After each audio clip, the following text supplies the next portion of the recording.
as we close Black History Month, or have closed Black History Month. One item is the vanishing of Black History Month. I think that this Black History Month 2023 has been the worst in my lifetime. I noticed that. I think ignored as much as it was this year. I noticed that. I thought maybe it was just me. And on both sides, too, Bobby David. Not only was it ignored by government, ignored by media, ignored by the History Channel, PBS, all of those stations that take pride in recognizing people's history. It was ignored by all of them, or should I say mostly ignored. There may have been, 1 hour devoted out of the entire month. And then it was ignored by us.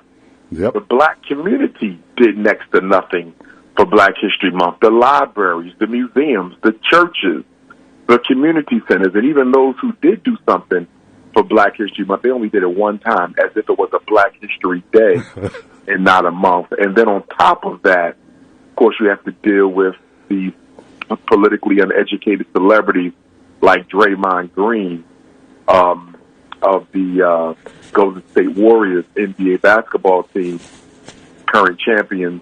He says that this should not be a Black History Month. What I do want to go back to is Black History Month. This is actually the first time you've seen me in a Black History Month shirt, all Black History Month.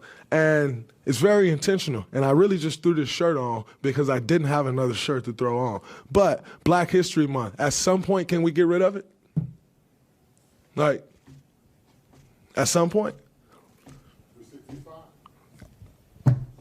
Why we got to keep getting the shortest month to celebrate our history?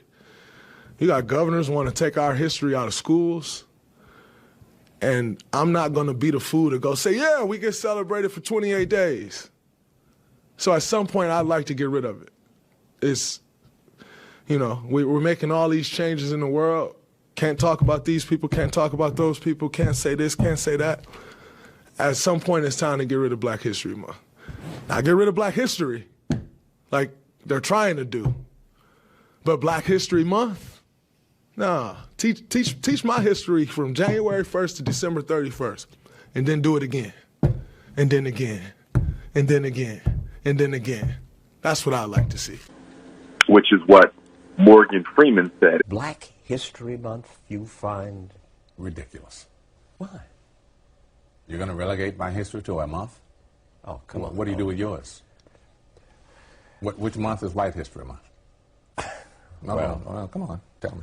Well, I'm Jewish. Okay, which month is Jewish History Month? There isn't one. Oh, why not? Yeah. Do you want one?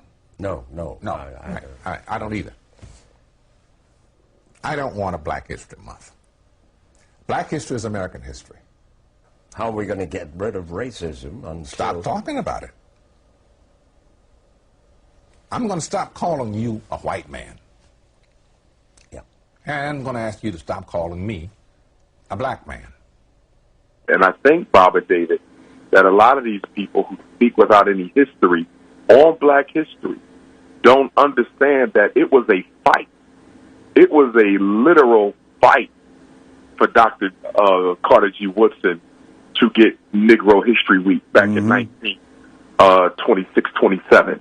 It was a fight because what a lot of people don't understand was back in that time, during the Garvey movement, the early 20th century, white people didn't feel black people had a right to articulate our own historical narrative.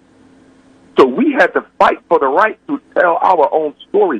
White people felt then, as they still do now, that they can tell black people's history better than black people can tell their own history. So for people like Draymond Green and Morgan Freeman and others, they need to understand that Black History Month is not about the shrinking of our history and contribution to world civilization to 28 days. That's not what it's about. It's about making sure that there is some time allotted during the calendar month where black people's contributions will be highlighted. Carter G. Woodson said it himself. You're not only supposed to study your history in February, But February is the month where we will celebrate that history. Just like Muslims, they're not only Muslim during Ramadan, they're Muslim all year round. But Ramadan is where they engage in intensification of their faith. Christians are not only Christian during Easter or Christmas, but these are periods where they intensify and revisit their commitment to their faith. So this rumor going around that the white man gave us February is a lie. Carter G. Woodson chose February. He chose it. And the reason he chose it was it included the birthdays of both Frederick Douglass and Abraham Lincoln. The second week originally was Negro History Week. And then during the presidency of Gerald Ford, which I believe was in 74, he is the first president to expand it from a week to an entire month, and has been recognized by every president since that time. But we really need to know the history of the struggle to tell our own black history, because you got people running around acting like it was a government conspiracy that landed Black History Month in February, and nothing could be further from the truth. Yeah, I know they tried to make it like that. That's why they had this myth going around that, they gave us the shortest month in the year. But it wasn't about the month. As you mentioned, it started out as a week to recognize.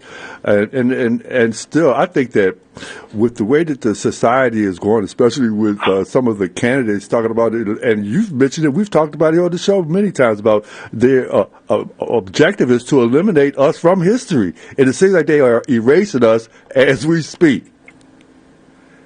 Oh, they absolutely are. They absolutely are. You got about, half the states in the country almost saying you can't teach slavery and you can't teach racism because it negatively impacts the white privileged kids in school.